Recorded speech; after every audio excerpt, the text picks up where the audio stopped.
আমিও আবার সানি লিওনের থেকে কম না। কারণ হচ্ছে সানি লিওন তো ক্যামেরায় সুন্দরী, মানে ক্যামেরায় আর হচ্ছে সব কিছু হচ্ছে আলগা আলগা। তা আমার তো ওরকম কিছু না, আমি তো হচ্ছে গিয়ে যে অরিজিনালি একটা আর হচ্ছে ডুপ্লিকেট একটা, তো হতে কোনো সমস্যা নেই। যেহেতু আমি এক বড় নায়িকা হতে গেলে একটু একটু করতেই হয়, সমস্যা নেই। হব পরিমণির থেকে বেশি হয়ে দেখাবো, সানি লিওনের থেকে বেশি হয়ে দেখাবো। তো সানি লিওন যা যা করে আমিও তাইতেই করব।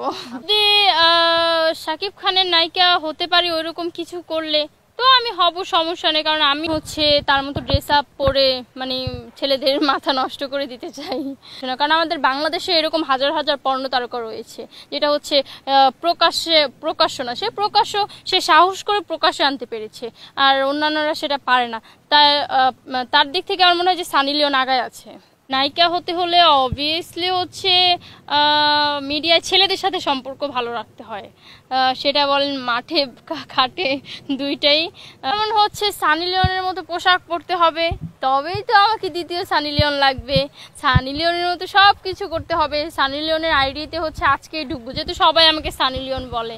খালি কমেন্ট বক্সে ঢুকলেই দেখবেন যে Sunny Leone Sunny Leone Sunny Leone. আপু আপনি তো সানি লিওনের মতো দেখতে, আপু আপনি তো পরিমণির ছোট বোন হবেন, আমাদের নেক্সট প্রজন্মের পরিমণি।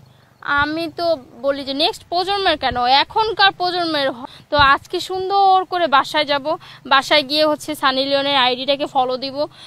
নেগেটিভ ভিডিও বলতে আমি তার কোনো নেগেটিভ ভিডিও দেখিনি, সে যা ভিডিও করেছে মানসম্মত ভিডিও করেছে। কারণ কয়েকটা মিউজিক ভিডিও দেখেছি, এখন আমি পজিটিভ বলে আমি পজিটিভ দেখেছি, এখন যারা নেগেটিভ তারা তো নেগেটিভ দেখবেই।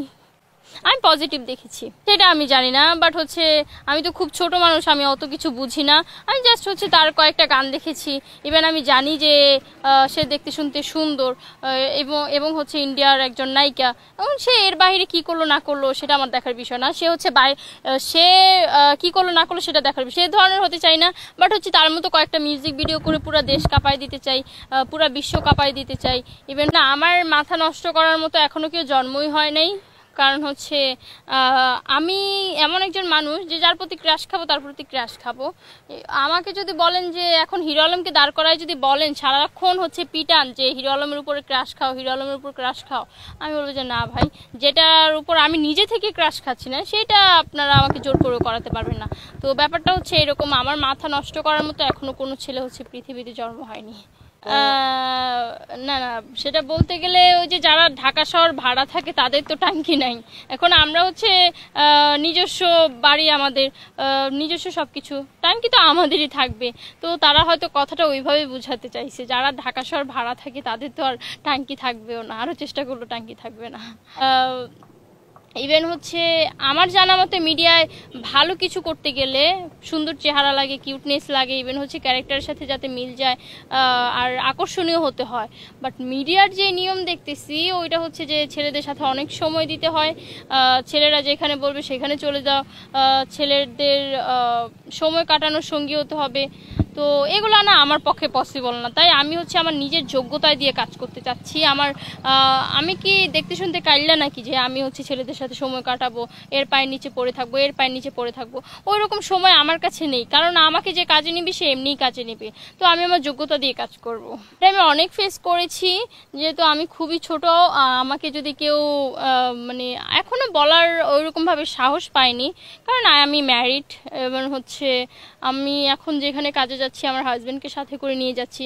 তো এর আগেও আমি আমার হাজব্যান্ডকে তো কয়েকদিন ধরে নিয়ে যাচ্ছি, কয়েকদিন বলতে নিয়ে যাচ্ছি তাকে, বাট এর মাঝখান দিয়ে একা কাজ করেছিলাম। তখন হয়েছে কি যে আমার নিজের প্রতি আত্মবিশ্বাস ছিল, আর আমি আমার হাজব্যান্ডকে বলেছি যে এমন কোনো ছেলে জন্ম হয়নি যে আমার সাথে জোর করে কিছু করবে, সেটা বড় কথা না। বড় কথা হচ্ছে যে তুমি আমার উপর সবসময় বিশ্বাস রাখবে, আমি নিজে সেফ নিজেই করতে পারি। আমি হচ্ছে একটু দরজাল টাইপের মেয়ে, মানে আমার সাথে যে ভালো করবে তার সাথে আমি অনেক ভালো, যে আমার সাথে খারাপ করবে তারে মনে করেন যে লেজ টানতে টানতে মনে করেন যে তার অর্ধেক লেজ কেটে যাবে যদি আমার সাথে কেউ খারাপ করে। যে আমার পিছনে লাগছে এই